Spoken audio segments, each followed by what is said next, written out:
Quando a gente tem aquele paciente com doença renal policística que vai iniciar a diálise, um pensamento é de evitar a diálise peritoneal, porque é um paciente que já tem um volume abdominal aumentado por conta da doença renal policística. Mas olha que interessante, esse post aqui do Nephro Updates traz um artigo de revisão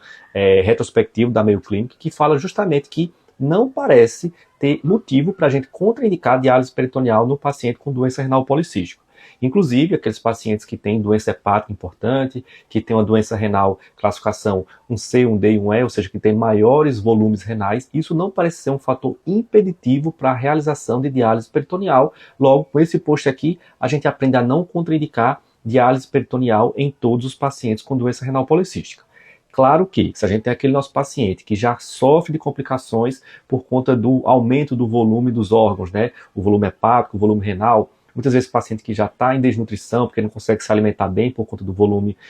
dos órgãos intraabdominais, muitas vezes epigastalgia importante, esse tipo de paciente a gente não vai indicar diálise peritoneal. Mas esse artigo aqui, esse post, é muito interessante para ensinar para a gente que a gente não deve pensar em excluir